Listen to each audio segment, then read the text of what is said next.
G'day everyone and welcome back to another episode of the Ads and Dunks podcast, exclusively brought to you by the Ausmerican Aces. It's obviously Josh, one of your hosts here, and I'm joined by my co-host Adsy. How you going, mate? Going good, mate. How are you going? How's your week been? It was a little bit different, obviously in rehab at the moment, so churning out the Ks and doing plenty in the pool and on the bike. So it's been a little bit of a different build-up, but obviously highlighted on the weekend with Tippah's win in Melbourne for the Thunderbirds. So that was huge, and I'm sure we'll touch on it soon. Yeah, we definitely will. But let me just ask you something. You just said bike. You hate doing bikes. I know you hate doing bikes.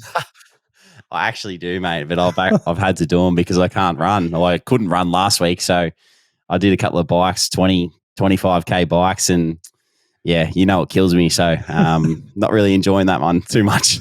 I'll tell you what you need to do. Maybe you, because the weather's always good all year round, maybe you just need to get one of those road bikes. Or maybe you can use the one that you let me borrow during, remember that time during COVID when for some reason I needed a bike? Oh, that's right. Jess lost her license. So you lent her a road bike, and I reckon I rode the bike more than what she did. So maybe you need to get yourself a road bike and get out on the streets of Brisbane. Nah, it's too hilly around where I live in Paddington, mate. It's bloody, you get 20 metres up the hill and you have to walk. Well, there you go, mate. You get bang for buck. You also get a hill session in, plus you get a bike session in. Yeah, no, I'll pass on that one. I'll pass. Yeah. How's your week been, mate? Yeah. It was pretty good. We had a short turnaround, which is it's always hard, especially when you get a little bit older. You prioritise recovery a little bit more, and these old legs, mate, they're not getting any better. So it was pretty quick week. You don't really get much. I guess downtime because most days are full of footy stuff, and then then you're recovering away from that. So other than playing footy, didn't do too much. Been playing a bit of PlayStation lately, something that I know you don't play. But as I'm getting into NFL season, it's only 2 months. It's about a month and 50 days away, a month and 30 days away. So. I've downloaded Madden and started playing Madden, and I've started a career mode with the New York Jets. So when you're down in Melbourne next, make sure you come around and we'll play a game of Madden. I can remember that vlog that we did that time, and you were playing NFL. I think it was Madden, and you were just cracking the shits pre-game. So I'm sure you're doing plenty of that at the moment. No, actually, I'm not, because I chucked the difficulty down a little bit. Instead of it being on Hall of Fame, I've chucked it on Pro, and Garrett Wilson's going for 5 touchdowns, and well, mate, I've got to build some confidence somewhere. We obviously didn't win on the weekend, so I need to win somewhere, and winning on the Madden field is perfectly fine for me. We'll move on, mate, because we've got a special guest, and close to me, close to you. It's a huge honour to have Tippah, my partner, my girlfriend, obviously, join us after winning the flag on the weekend for the Thunderbirds. How are you, Tip? Hey, guys. Good. How are you? Tips, why, it's been 3 days. Is it 3 days? It was 3 days ago you won, I believe. I'd imagine you would have just come from your or what day is it? Tuesday. You wouldn't call it a Mad Monday. You call it what? I don't know. Drunk Tuesday or something. I imagine you would have just came now. It'd be 3 days worth of celebrating, because I believe it's the first. Also, it's the first premiership the club's actually won as well. So it's a pretty big milestone for not only yourself, but the netball club as well. Yeah, it's the first SSM premiership we've won, but it's actually 10 years on from the last premiership in ANZ. So it's pretty cool to do it 10 years later. The build up to the game, how was the feel for you? Was it, what have you played in a grand final of, I guess, that level or at a high level prior to the one on the weekend? No, I played in a state league grand final, so that's pretty high, but we lost that. So first massive grand final, and first premiership. How was the build up for you? Because obviously I was saying last week we often talk about the netball, and I was saying how you're very quiet, mildly mannered, you're just a beautiful human being, and don't really exert much emotion. You don't get to see it as much, and I could only imagine, a week leading up to, what probably was your biggest week in terms of your netball career and your netball journey so far. What was the week like itself? Were you just trying to embrace it all, or you just wanted to get the game to get there and get the game started? We went there a day earlier, which is a bit different. So the week was pretty short. Like, it felt a lot shorter, but I think that was a good thing because it just felt like a normal week. It didn't really feel like we were going to play in a grand final, but I think that was good because we're also young. I think our oldest player is 28, and I don't know, we just all went through it together, so it was pretty cool. Oh, that's great. I'm, as I said, I'm extremely proud of you. Now you can ask a question, Joshy, because I'm going to take them all. Ads sort of touched on, Tip, after the game, like your celebrations and stuff. Let everyone know what you've been up to over the last few days, what it's looked like. Yeah, so Saturday night was pretty big. We had a big function after the game. There was 300 people there, do you reckon? Yeah, 300. And then we all went out, got home at 5 a.m, I think, and then got on a plane the next day. That was pretty rough. And then we had our BNF on Sunday night. So it was another big night. And then we had Mad Monday yesterday. And then we just went to Parliament House before, so had a few champers there. Have you taken the medal off? Nah, not yet. Unbelievable. It's pretty cool. You had a fan day too on Monday, isn't that right? Oh, yeah, we had big fan day. So I think there was a couple thousand people at Netball SA, and it was pretty crazy. They were just everywhere. That was probably the best bit because we obviously weren't in Adelaide, but all of them were like, oh, we drove to Melbourne to watch the game, and then they drove back and they were there. So it was crazy. I feel like because you obviously played away from Adelaide, a mutual territory for both you guys and obviously the Swifts, it must have been you must have got the most thrill out of being able to get to that fan day and actually realise how big of an achievement this is because you have so many fans. And I know, Josh, you've obviously been through that with winning with the Bulldogs. And, I lost one at Collingwood 18 and we had our fan day and it was unbelievable. I can only imagine for you, Tipsy, when you went there and all your fans were there embracing you, it must have been such a special moment for you. Yeah, it was. And because Adelaide's so small, it's like everyone's talking about it. I don't think we really realised that because we weren't here. But even the week leading up to it, you could just tell that everyone was buzzing and the whole town was buzzing and everything was pink and it was just really cool. The end of the game, it was obviously played out the way that it did, Tip, and you went off in that last little bit and you weren't on for that extra time. I want to know what was going through your mind because obviously all of us were watching, kicking back and shitting ourselves really about what the result would be. Were you pretty comfortable there on the bench, thinking about winning or losing? Because there was a stage, definitely, me, honestly, as a fan and watching from the crowd, I was like, oh, I think they've cooked it here. Yeah. Well, because we were up by 8, I think, at halftime. So they came back and they're always going to come back, the Swifts. They're really good at that and they're good at possession ball. So it was we were lucky, I think, in that end that they didn't score that last goal in the last 20 seconds and then we went into extra time. But we did it 2 weeks before and I just knew we were going to win because we just have those clutch players like Eleanor and Georgie and Shamira who got the winning intercept. So we've got the personnel to do it. And, yeah, it was just unreal. We get a lot of netball fans, Tipsy. We always get messaged about just talking about netball. But you mentioned Eleanor and obviously Shamira as well. They're both international players. But do you want to just talk about, I guess, the impact that they've had on the group, especially Eleanor, because this was her first year, I believe, here in Australia. It must be incredible to be able to play with quality players and well-cast players like those two. And that goes for everyone on your netball side, but those two in particular. Yeah, definitely Eleanor. I think for the past few years, the T-Birds have struggled in that attack end. So it was good to get her. And she has come off a premiership with her old club in Thunder. So she just knows how to win. And I think you have to learn to know how to win those big games as well. So just to have her in there, she's changed the whole team. It's pretty crazy when you look back at last year to this year. The 2-pointer that she went for in extra time when I believe your coach or there was commentary about, just go for one, just put pressure on the scoreboard. No, she just steps up, bang, just hits a 2-pointer. I mean, it's just incredible. I think she plays better under pressure. I remember, I forgot what game it was during the season. We were down by 10 and she was missing and I was missing as well and so was Lucy. And then in the last 5 minutes, she just turns it on and just goes for them. And I think that's when she plays her best netball. So, yeah, it was pretty good to have her on the side. And she's always going to take those twos. And she did it last time, I think, against Perth when we won by 1 point. everyone was like, go for the one. But she just takes it in and goes for it. It's pretty unreal. She clutches up all the time. No, so Tip, obviously it's all done and dusted now, but what's next? What are you looking forward to? What's next on the agenda for you girls? Obviously partying and getting around each other. Yeah, we had to say goodbye to Eleanor tonight, actually. So she was bawling her eyes out saying goodbye to us because she's gone to World Cup. So we'll have to send the Jamaicans off next. They'll be going to World Cup on Saturday. And then we've got an end-of-season trip, McLaren Vale. Get on the wines. Nice. That's good, as it should be.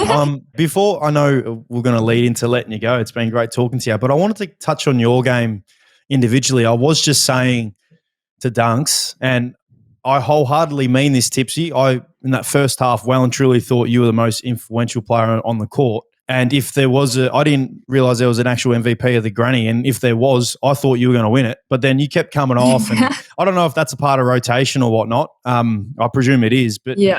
How did you find your own game? Because I genuinely believe, you spoke about how you guys got an 8-point lead and you were winning quite comfortably. You were well and truly the most influential player on the court. You weren't only just setting up goals, but you were hitting your shots and just moving really well. How did you find your own game individually in one of the biggest games you've probably ever played in? Yeah, I actually didn't realize how well I actually played until after the game when Embiid, one of the commentators, was like, "You just had the best game," and I was like, "Oh, did I?" But I think in the semi, I was pretty disappointed because I wasn't getting those easy shots. So that's where I just wanted to step up in that regard and just take the ones because that's where my game has been really good this year. And I love setting up my goal shooter, so I'll just do all the work to make sure that she gets under the post as well. As you did. I've got one more question. Post-game, you obviously got interviewed, and I think you were the only one that actually showed a bit of emotion, like proper with tears and whatnot, and it was great. Had me choking back some tears.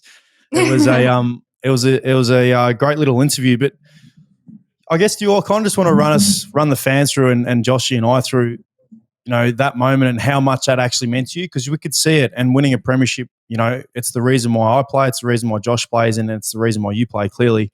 And have you been able to soak it all in or soak it up 3 days post? And how does it really feel to know that your name and you're always going to be regarded as a premiership player?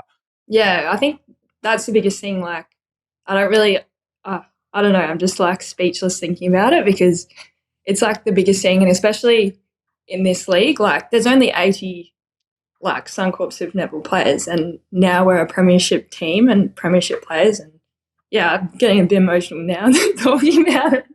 No, but yeah, it's pretty good. No, I'm extremely proud of you, Tipsy. I can only imagine how Joshy and your family's feeling.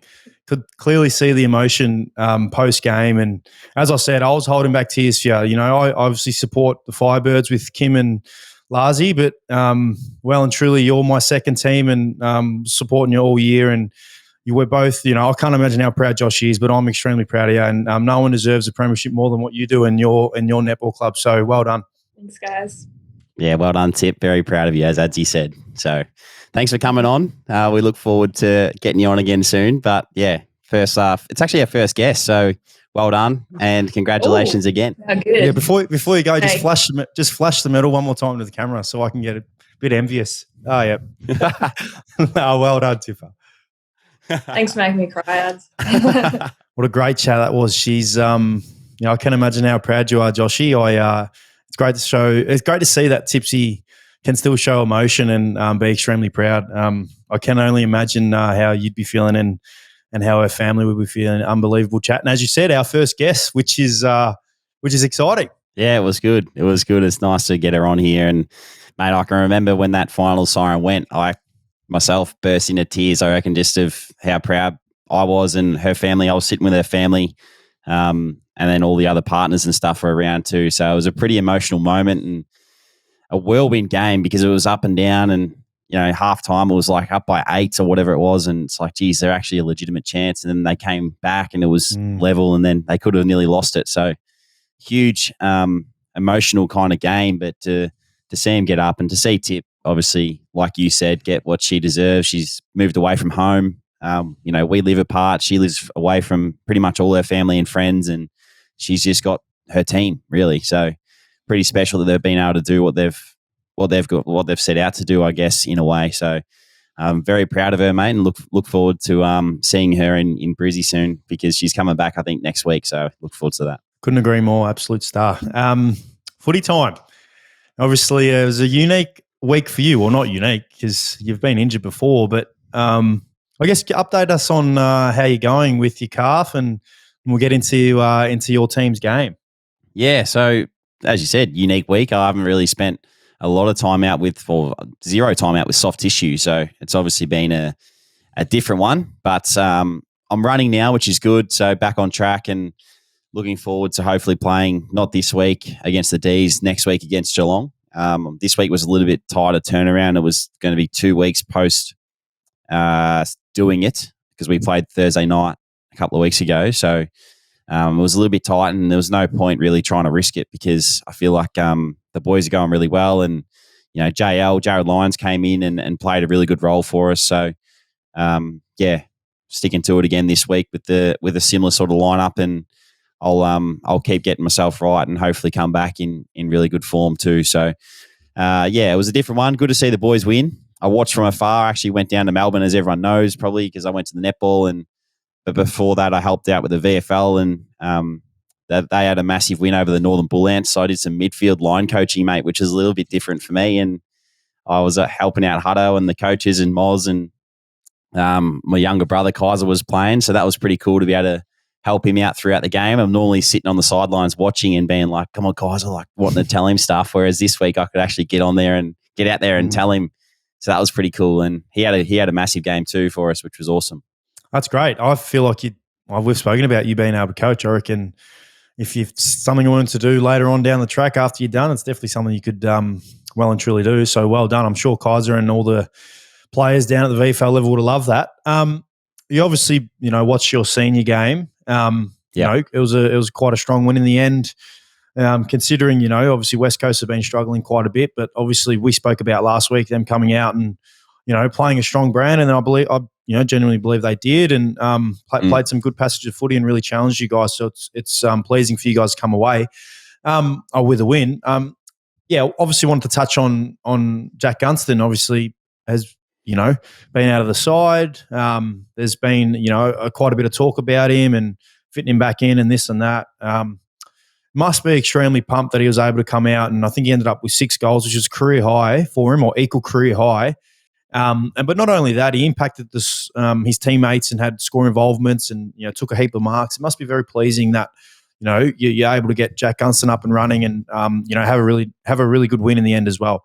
Yeah, for sure. I mean, we talked about it with Gunners, obviously, when he came he went to Fags a few weeks ago and said that he wasn't feeling great and wanted to get his fitness right. And he came back, he went away and came back obviously in really good nick and got his opportunity this week. And it's just another moment of, I think everyone out there can now look back and be like, well, maybe it was the right decision for him. And in hindsight, things are a lot easier to say and do. And I feel like he, would have thought at the time, this is the best thing for him. And I think that's the great thing about the footy club is they're very, comforting and supporting to be able to let their players do these kinds of things. So, proud of Gunners and what he was able to achieve on the weekend, but it's only the start for him. And now, we want it to be this week and next week and the week after and for the rest of the year. So he definitely contributed to a massive win for the club.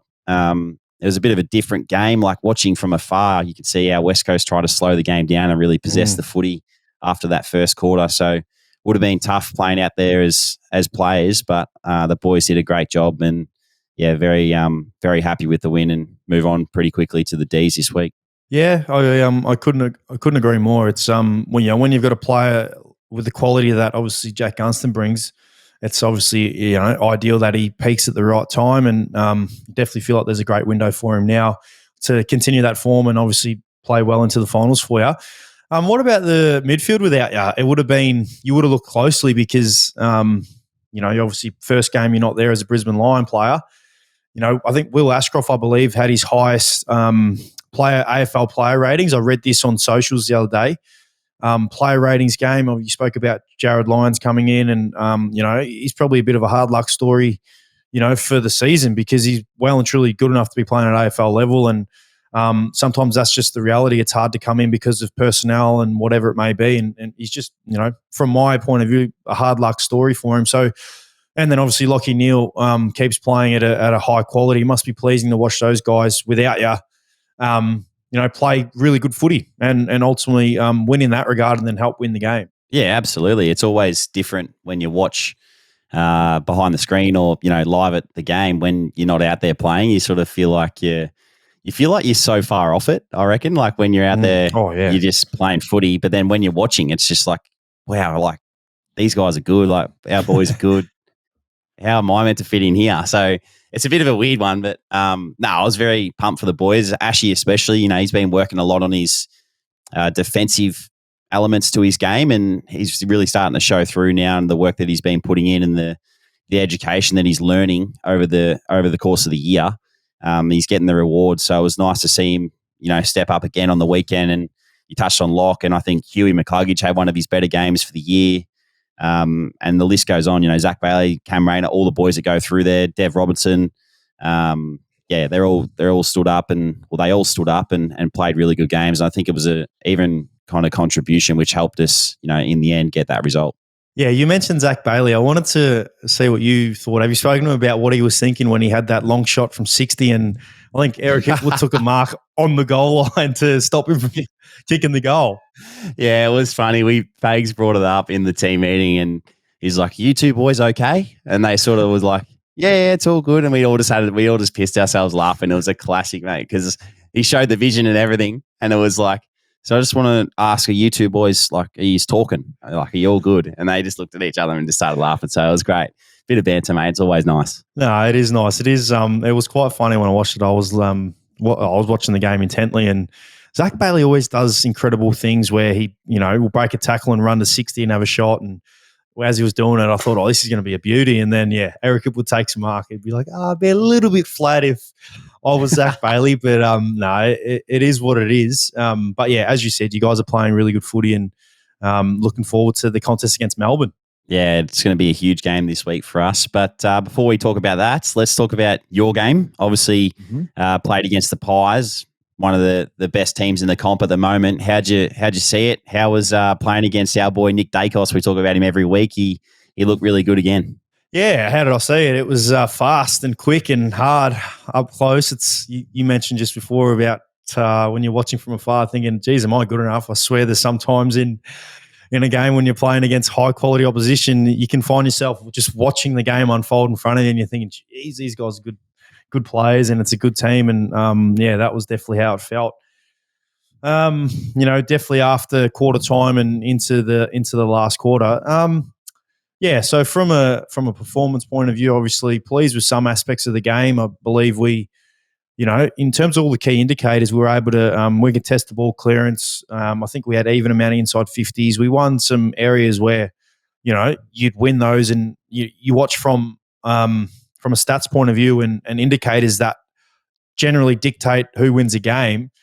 You'd think that we would have won the game, but it just shows the quality of Collingwood and how good they are, and if you give them a chance, they will, take a million miles with it, and that's exactly what they did. And that's probably been the most frustrating and disappointing thing about our season so far. I look back to games that we should have won or could have won, been in positions to win, and Collingwood was definitely a game where I genuinely believe that we were in a position to, be in it for longer and then ultimately win the game. As I said, pleased with some aspects of the game. I believe it was the best game our forwards played. I think Nordy and Mara definitely played their best game as a combo and probably their best game individually together. I think Cody Waitman contributed enormously. I think he kicked 4 goals. Guys, the cohesion looked, what we've been putting into practice looked evident out there, and that was probably the most pleasing thing. It's just we couldn't get it to our forwards enough and get it to them in good spots. That was probably the most frustrating thing. I think, teams give you good chances in games if you can turn the ball over in good spots and, win the ball back in your forward half. And I'm really talking in depth about footy here for the people out there that don't really understand the analytics of the game, but we weren't able to turn the ball over enough forward half of the ball. And when you don't do that against Collingwood, especially in between that, start of the third to 10 minutes into the fourth, teams will pile on an enormous amount of goals. And that's exactly what they did. I think they got 35 points up maybe at one stage. And, the scoreboard doesn't look like 35 points. We only lost by 12 points. But when you can't turn the ball over in good spots and you get a team like Collingwood who, one thing I've noticed with Collingwood is they do not surge the ball forward half.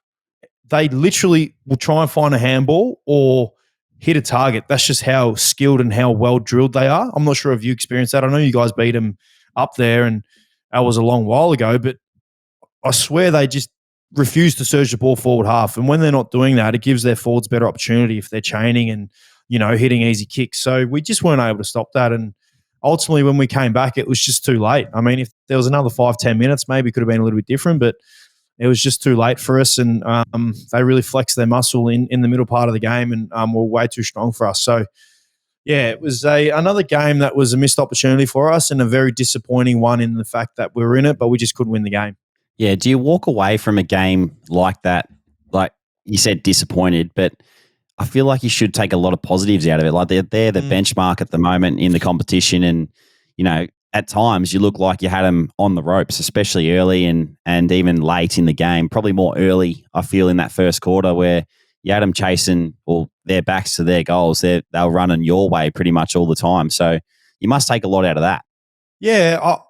As I said, you take the positives and, our coaches and Bevo's pretty positive and optimistic about things. And even when things aren't necessarily going well. So you would definitely watch some, vision where when we do it well, this is how good we can be. So, yeah, to answer your question, yeah, you do take positives. But, mate, you know what I'm like. You know what, a lot of the individuals in our team are like and what we want to achieve and genuinely feel like we're capable to achieve big things in this competition. And we need to be able to beat the best teams to do that. And that's probably where we look at it, where we had a missed opportunity there.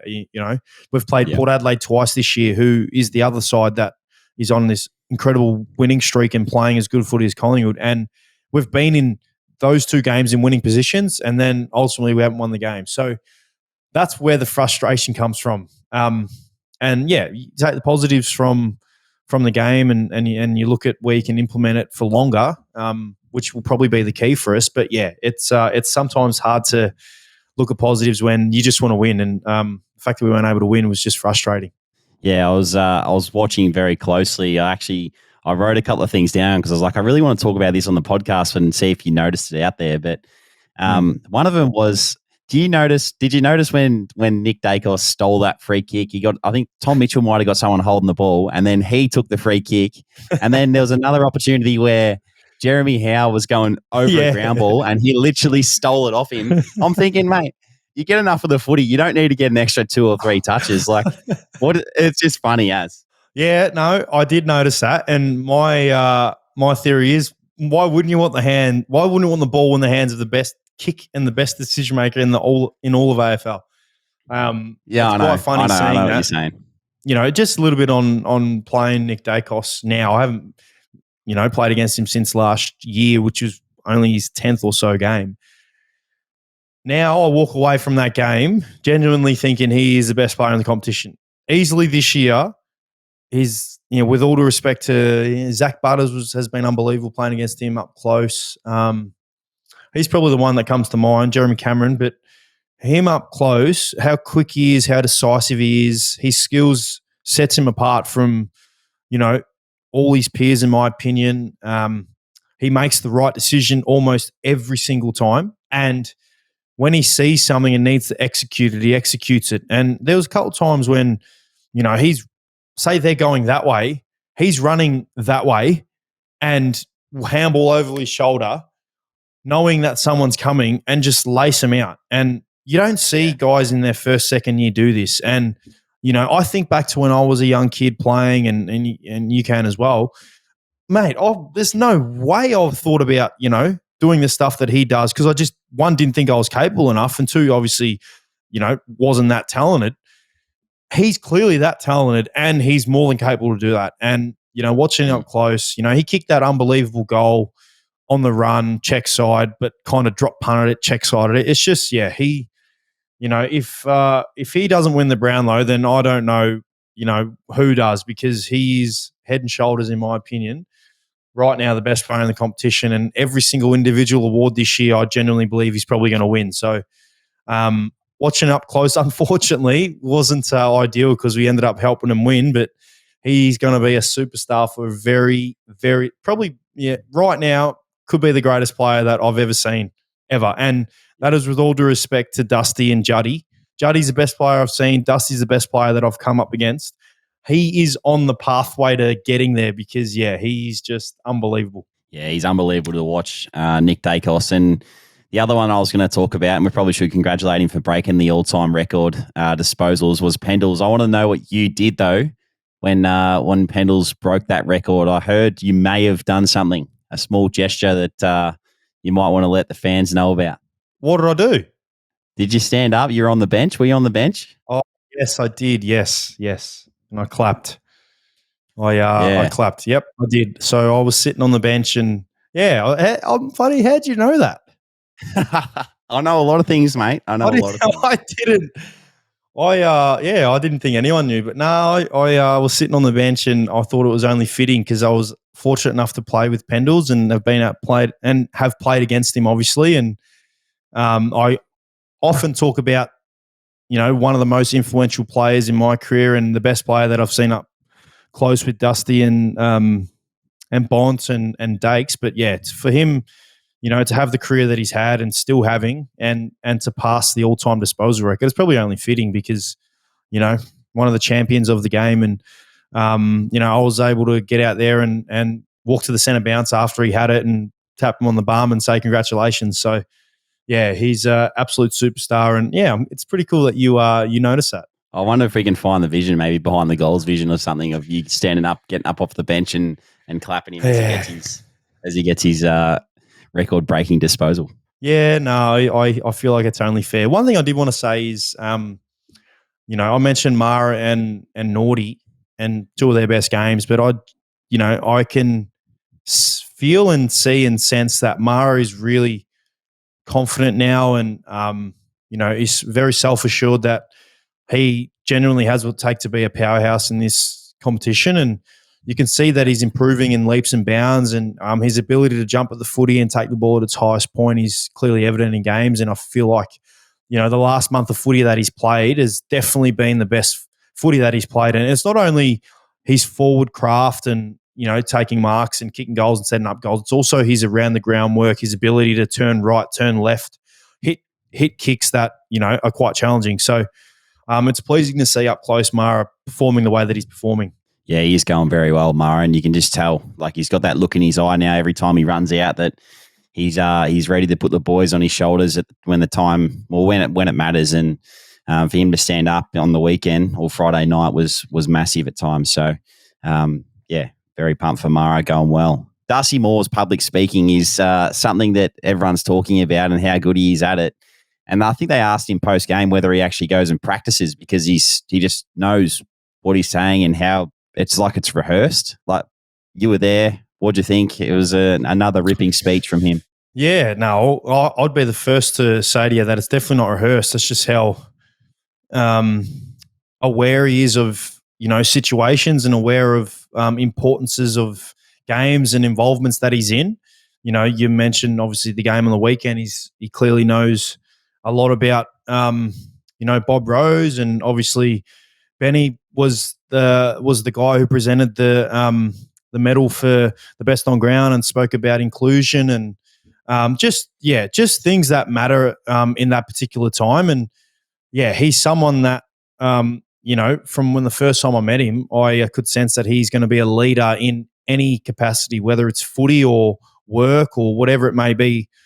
He was going to be someone who was very vocal and publicly spoke well, and that's what he does. The Anzac Day game as well, his speech in that was incredible. And for someone to think about that and talk about what he spoke about, the meaning of Anzac spirit, and all the people that have represented Australia and gone to war for Australia and New Zealand, and all those important things in life. He articulated it so well, and you can feel the genuine empathy and care that he shows, and that's just the type of person that he is. And again, on the weekend, he did that as well. The inclusion that he has with everyone involved, it's a credit to him.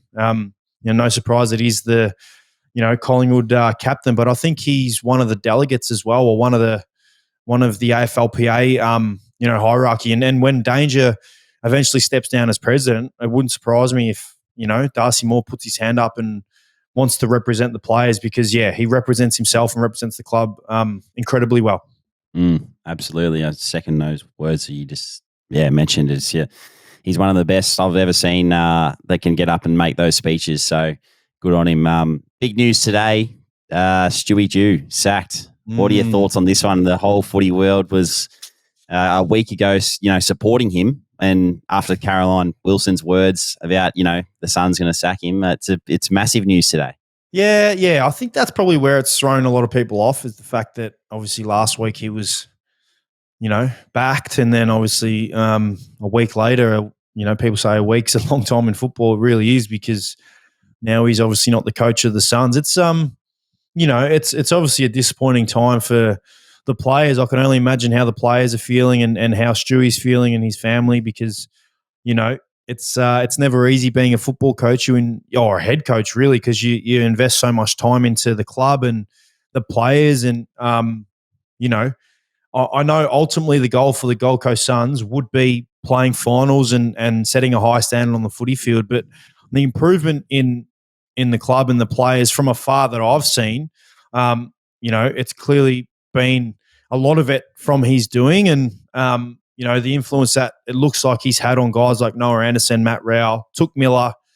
There's Jared Witts. There's so many players that came out and sense how much of an impact he had. So it's I could only imagine it's a sad time for the Suns, and wish Stewie all the best. He's seems like a passionate guy, loves his footy. I believe he'll probably still want to be involved. He's got a great footy head. I've listened to him in so many interviews, and seems like he's got such a great footy mind and so much knowledge in there when it comes to footy. So, wishing him and his family all the very best with everything that he comes up with after this. Yeah, I'm sure he'll or someone out there will definitely pick him up and get him on as an assistant or something in that manner, because you just said it. He's a ripping bloke and has got a very good footy brain too. So all the best to him, and we look forward to seeing him back in the coaching ranks soon. Do you reckon that Dimmer's going to be the next coach of the Gold Coast Suns? Oh, well, it kind of looks like the stars are aligning, and kind of looks like how it's going to be. I mean, if you were the Gold Coast Suns, why wouldn't you come after Dimmer, who's a 3-time premiership coach and one of the great modern day coaches, and not just modern day, but one of the great coaches of all time. So my money right now would be $1.10 for Dimmer to come in and coach. But I did actually see that Stephen King is going to take the reins for the rest of the year, and what a crazy story that would be if he was able to get them into the finals, because they're only, I think, 2 games out of finals contention, and there's still 7 games to go. So wouldn't that be crazy? Because I know you've obviously spent quite a bit of time with Kingy, and he's such a jovial character. He's a great person. I only spent 1 year with him, but I love my time with him. I feel like he's going to be a great interim coach for the time being, and could lead to him potentially being a coach head coach down the track.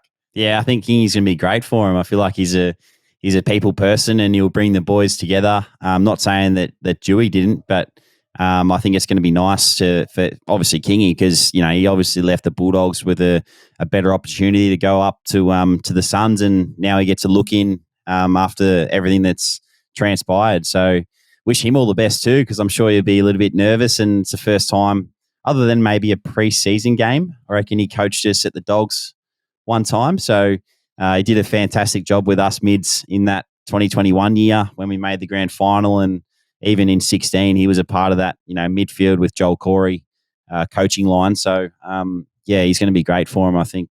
it'd be very impressive for him to get him through to the finals. I think that'd be pretty cool one to have under the belt.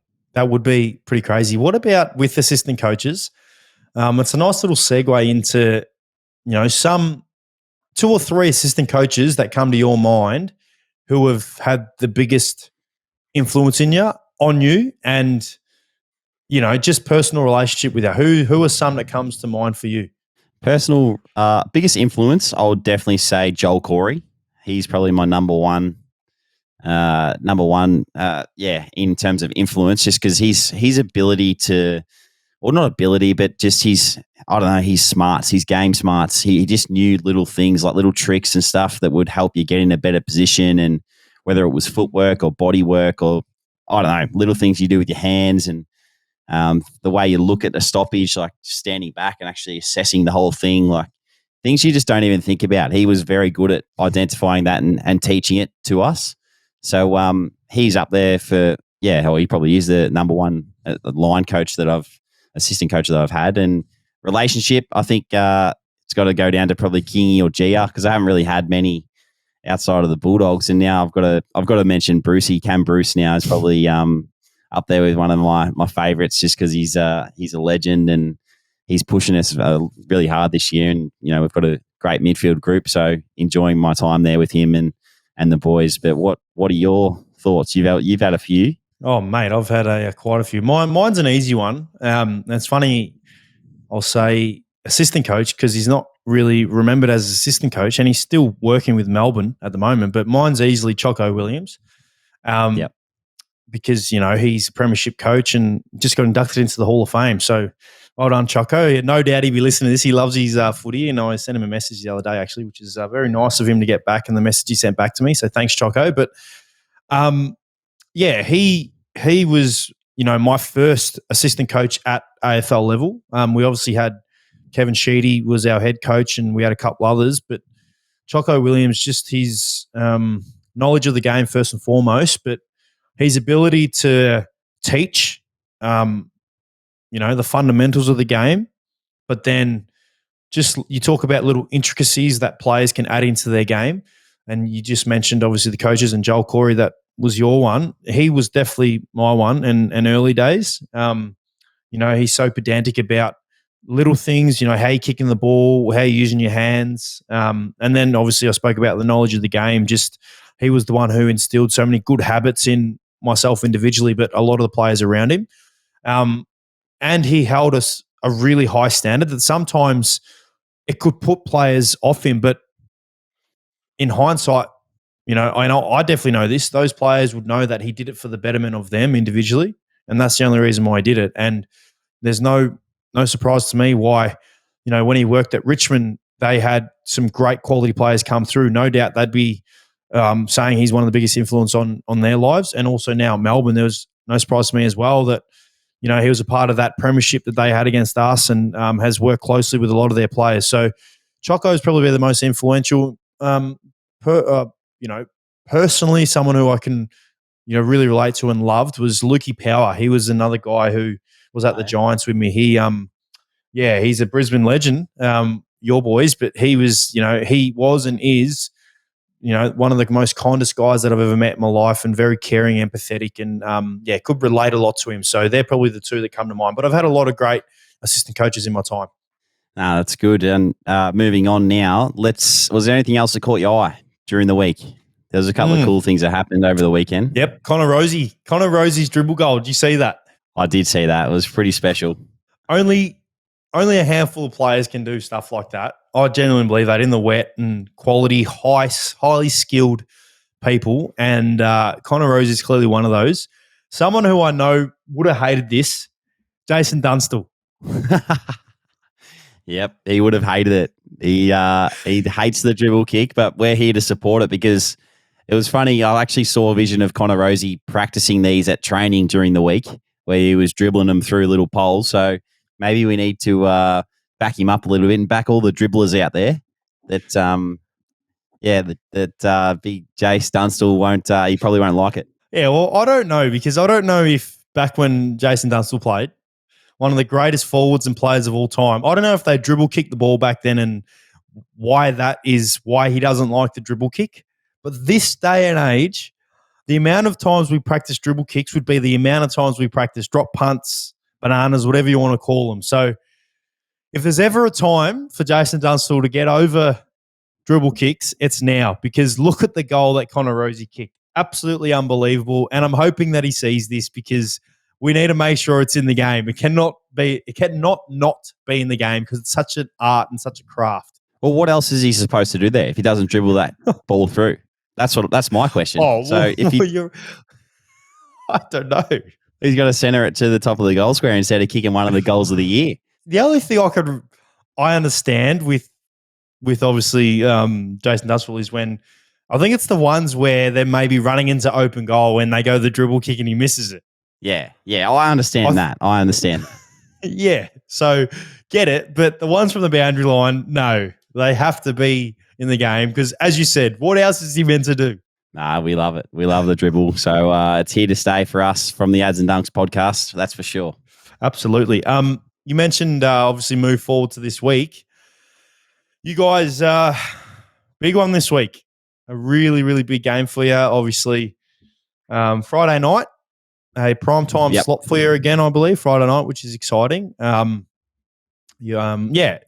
us through the game. What are your expectations? Obviously going to be a blockbuster. Yeah, it's going to be huge. The boys are really looking forward to it. We had a little look at the Ds today, and we've played them this year already. I think it was round 2 before we played you boys in Melbourne. So it was a significant win for us, that one. I feel like we had the game on our terms for most of the night, and then the lights went out, and then we sort of gave them back momentum in that last little patch. So we'll be looking to do what we did in that first 3.5 quarters, and big blockbuster game at the MCG on Friday night. So really disappointed I can't be there, mate, and I'm not running out and playing, because they're the games that we want to be a part of as players, and those primetime slots, they're very, very tough to get. So now the boys are looking forward to it. I think it's going to be a huge challenge for us. It's going to be, one at the contest, as we always say. They're a very contested team, Melbourne, and like to get the ball moving forward. It's a little bit different in their midfield without Clayton Oliver, and Petrarca now playing a little bit more forward. So, their intercept mark game's very important for them. They like to make the ground really big. So it's going to be a huge challenge for us, but I reckon we're up to it. I reckon we're ready to go down there and win a big game against, a big club, and, top 4 game on the ladder at the moment. I think it's going to be one that, that we can, hopefully go down there and get done. Yeah, I agree. It's going to be an absolute ripper. Do you guys talk about it being at the MCG at all? Because there's obviously going to be noise externally, and I obviously know what your answer is going to be, because you don't buy into that crap. But is there talk at all, MCG? Nah, not MCG talk. It's more just what did we learn from last time? And, playing at the G against the Hawks, it was more around, what did we learn from that game? Because it is a different ground. We played it pretty average that day. So what were the things that we identified then that are going to help us this weekend, this Friday night against the Ds? And that's all the discussions about. Not really about, we're going to the G, like we haven't won there much over the last few years or whatever. It was more about just what did we learn from it last time, and what can we do this time to make it better for us? Yeah, no, I as I said, I feel like a little bit unfair sometimes, the narrative around that. And it's not just the Brisbane Lions, a lot of interstate teams, and when they come to Melbourne. But yeah, hopefully it's going to be a ripping game for you guys. I believe it's going to be what you spoke about. Won a loss a lot through the midfield, and it's going to be quite a different look for the Melbourne side that faced you guys in round 2, I think you said, with Clary not being there and Petrarca spending time forward. But yeah, it's going to be a ripper, and can't wait to watch it. Yeah, me too. And I'll be watching that game as well as your game on Thursday night, mate. So talk us through that one. It's a big game. I remember we went to Sydney last year and we played pretty average. So I'm sure that Bevo will be winding you boys up, and you'll be looking forward to that one. Yes, it's it's always nice when a 6-day break between games and you can move on pretty quickly. And whether you win or lose, we've had to move on pretty quickly and really focus in on Sydney. There's clearly a lot to play for. They're still in a position to push for finals, and they haven't played. Well, not that they haven't played how they've wanted to. They just haven't had the results that they've wanted. Against Sydney teams, and it's always spoken about. The amount of games that they're always in, they never give up, and play such a good quality brand of footy, contested brand of footy. So that's what we're fully expecting. As you said, we didn't travel well last year to Sydney. It was probably our worst performance last year against a really rampaging Sydney Swans at the time, and we're fully expecting that to be the case again this week.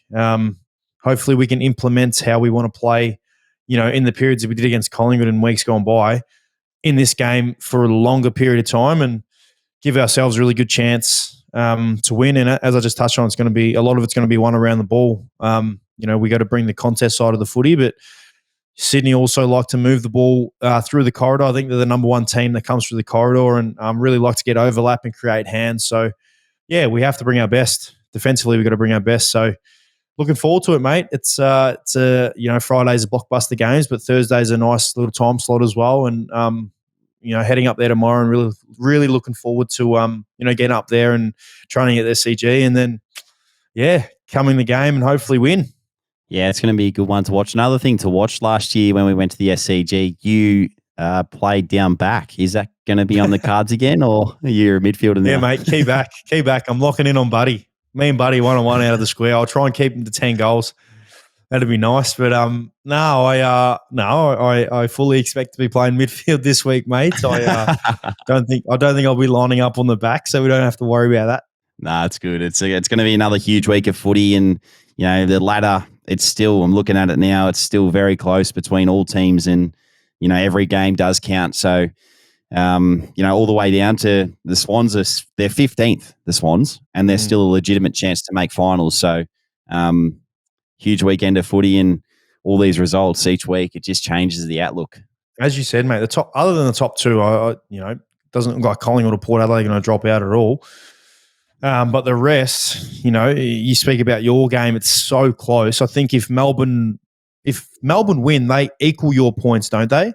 No, we're 2 games clear of Melbourne. 2 games, okay. So they go 1 game, and then obviously if Melbourne don't win and teams below them win, which is us and I think Essendon, it's incredible. I don't think I've seen a ladder from 4th to, as you said, 15th be so close in a long, long, long time. Like literally every team in that position can make finals, which is pretty crazy. So it's exciting. Is there, before we move on to our favourite segments, start, bench, cut, any other footy stuff? Nah, mate. Nah. I reckon we get into this as you said, our favourite segment. Let's do it. So Briannon_Smith has sent this in. So thanks, Briannon. We appreciate you sending this through. This is a really hard one. This is an extremely hard one because they're 3 different types of players, but 3 top probably 10, 15 players in the competition. And I'm going to get you to answer it first. So the start bench cut this week is Clayton Oliver from the Melbourne Footy Club, Jeremy Cameron from the Geelong Footy Club, and Nick Dacos from the Collingwood Footy Club. Who are you starting, who are you benching, and who are you cutting? This is going to show, I reckon, a lot about how we think about the game and what we respect in the game, I reckon, this question. Because I'm gonna go completely different. I reckon you'll be completely different to me. All right. So I'm gonna go starting. I'm gonna start Clayton Oliver. Can we go start for start? So you go start and I'll start mine. So yours is Clayton Oliver. Okay. Yep. My start is Nick Dacos. My bench is Nick Dacos. My bench is Jeremy Cameron. And my cut is Jeremy Cameron. And my cut is Clayton Oliver. Okay. So where are we starting this? Because I understand where you're coming from. You're going to say, how's Nick Dacos going to get the ball, this and that, because Clayton Oliver's having 20 contested possessions and 10 clearances a game. Well, maybe about 6 days ago I would have told you otherwise, but after the game on the Friday, mate, Nick Dacos can win clearance.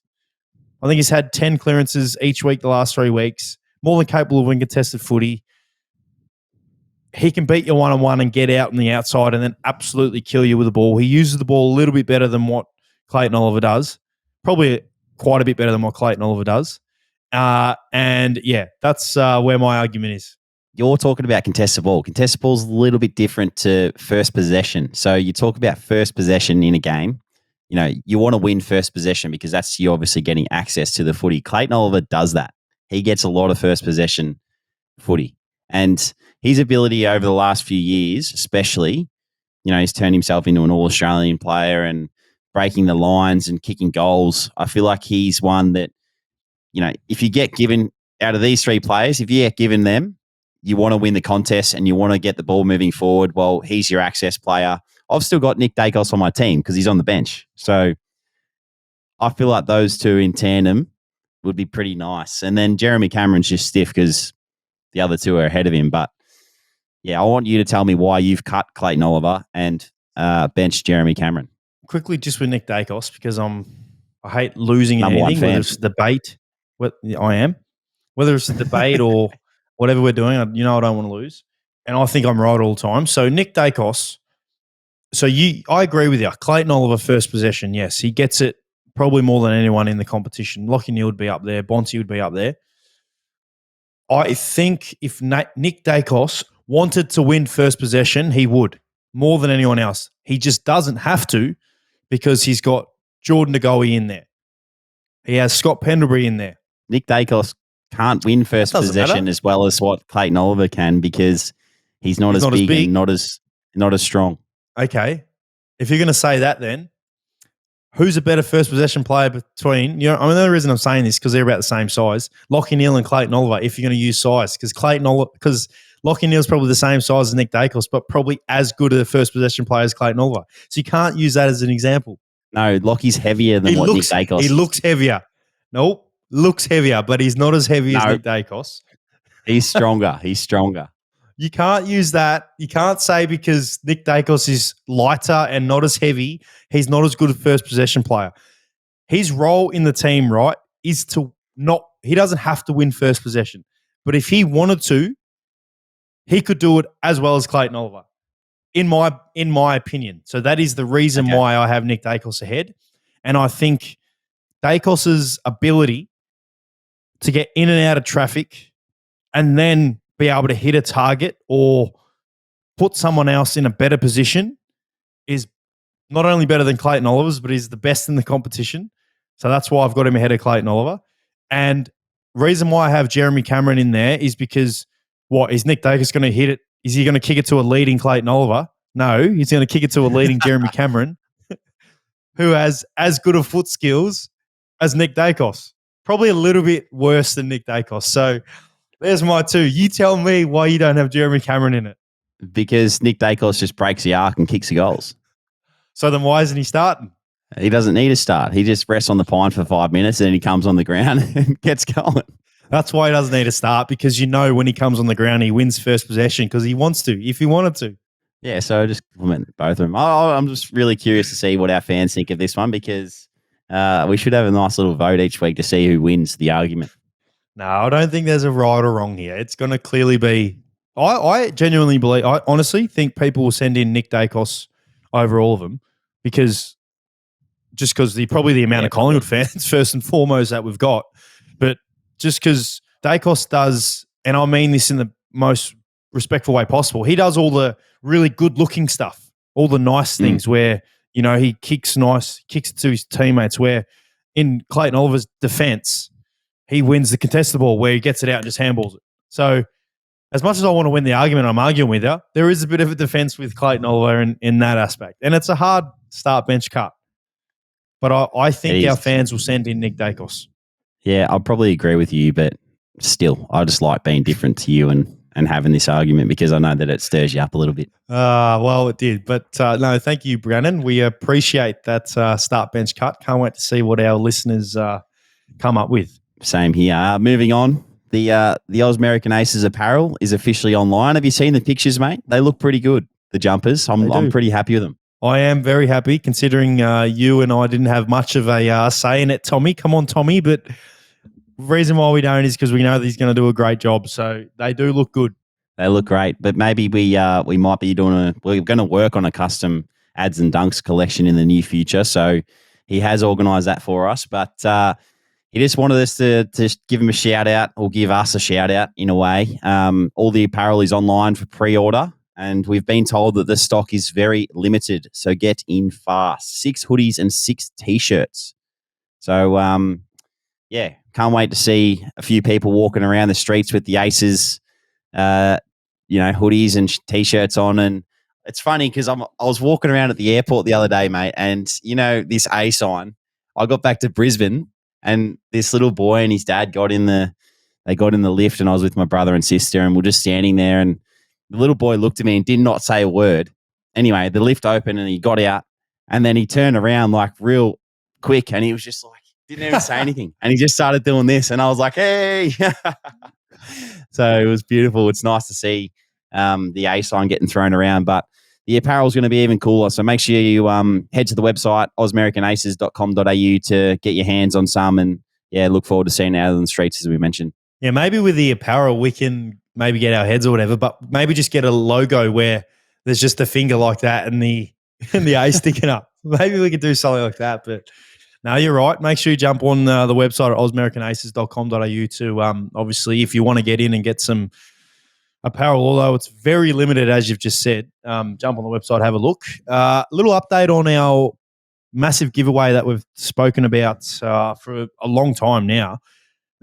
As our listeners know, we've wanted 1,000 5-star ratings. We're currently at 844, so we have 156 5-star ratings left. Make sure you jump on. Maybe you and I should chuck go on our burner account and chuck a 5-star rating on and bump it up. I'll just sign up to 100 burner accounts and just pump it up. But no, let's make sure we get it on. Get those ratings going, because we want this giveaway. We want to give it away. We love giving stuff away to our fans, and this one's going to be massive, believe me. But it's been good, mate. Anything else you want to talk about before we conclude? No, I think it's been a great podcast, mate. Another week. Good to get tips on after a grand final win and talk about all things footy. And the American sports slowed down a little bit, but there is a lot of NBA stuff going on behind the scenes. So look forward to talking about that over the coming weeks. I agree, mate. And as I said, I'm going to sneak in an NFL fantasy segment here or there, because it's getting close. But as you said, mate, been a great episode. Thanks everyone for listening again to another episode of the Ads and Dunks podcast. Always brought to you by the Ausmerican Aces. Thanks again, everyone, for all the support. We love it. Keep sending the message of support, and we absolutely love getting it in, and we love doing this weekly. So thank you once again, and can't wait to see you all next week on the Ads and Dunks podcast. And well done, Joshy. You too, mate. Good stuff.